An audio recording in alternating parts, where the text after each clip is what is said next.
Joining me is Finance Minister Matthias Cormann. Thanks for your time. How big an issue is union power at this election? Obviously, union corruption hurts our economy. It costs jobs. It imposes massive additional costs across the economy, and that is, of course, why we initiated the Royal Commission into union corruption in an effort to get rid of that sort of corruption which is holding back our country, which is holding back our economy and preventing jobs being created across the economy. Labor and the unions have called on Royal Commissioner Dyson Heydon to resign. Is considering that request, should he?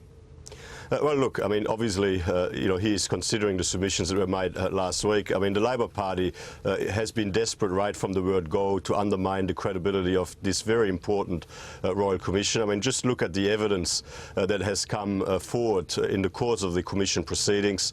Bill Shorten himself provided evidence that he received undeclared benefits from employers with whom he was negotiating on behalf of his members. Obviously, highly questionable conduct, but dozens and dozens of union officials have been referred for further law enforcement investigations and prosecutions. I mean, clearly the Royal Commission has been discovering a lot of very concerning stuff that's been going on out there, and this is all part of cleaning up these parts of the economy that need cleaning up so that we can continue to strengthen growth, create more jobs, and make sure that everyone across Australia has got the best opportunity to get ahead. But should Dyson Heydon quit? Well, I'm not going to give him advice. He's considering these matters. I think he's obviously a highly distinguished Australian. He has a great reputation for integrity. And yeah, in that case, say don't quit. I'm going to let him make that judgment early next week. All right. Now, one of the other issues where Bill Shorten and the unions are singing from the same song sheet. The free trade deal with China. Now, the Prime Minister this week was criticised by some journalists, what's new, for calling Labor's campaign against this free trade deal racist. Now, why is it racist and not just, say, concern for workers' jobs? Well, it is racist and it is dishonest, and it's clearly Bill Shorten is too weak to do the right thing by our country by saying nothing. He is effectively supporting this racist and dishonest union campaign against what is a very important free trade agreement for our country. Yeah, but you've just used the word racist yourself. What's racist about it?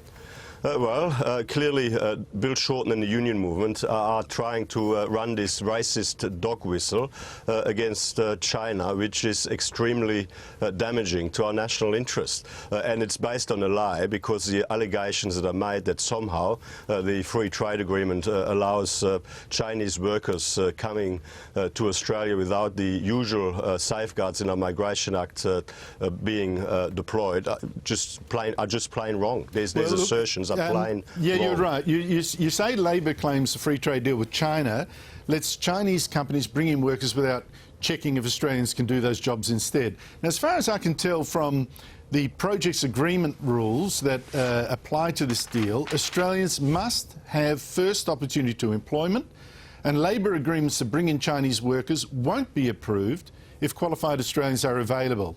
But I guess maybe the question is, what is the government doing to check that those rules are actually applied?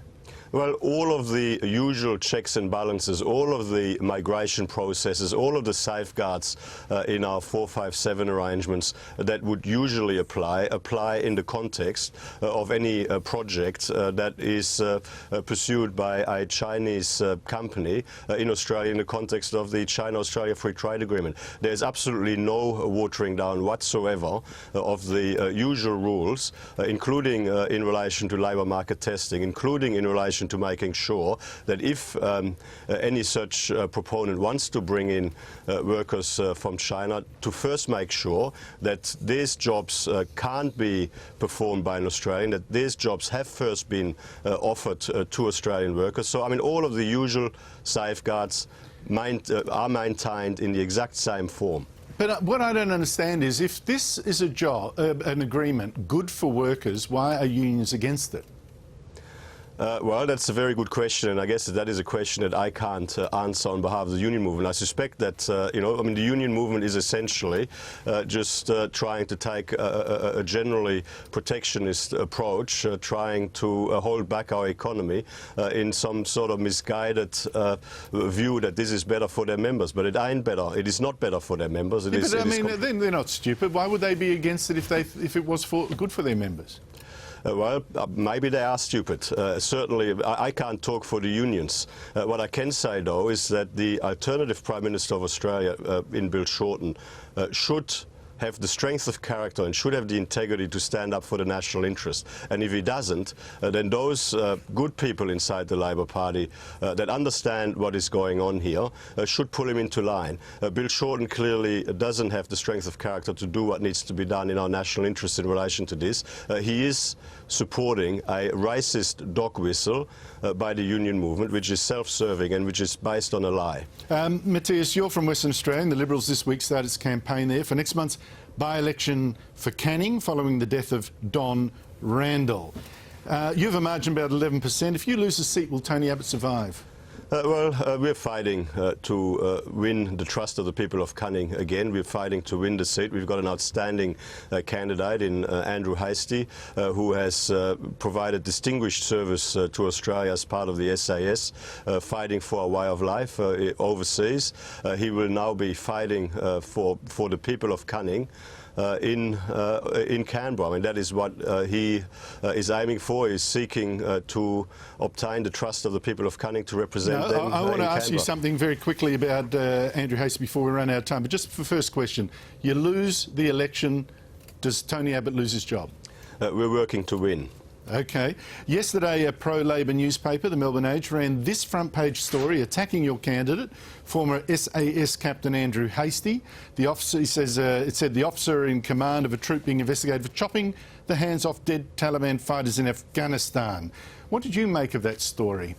Well, it was a shameful front page. I mean, if you go right to the bottom of the story, it says that Captain Hastie was not involved in the incident and wasn't even there. In fact, it was later cleared. Indeed, and they give him this sort of front page treatment. It is disgraceful, and quite frankly, the editors of the Age who are responsible for this should hang their heads in shame.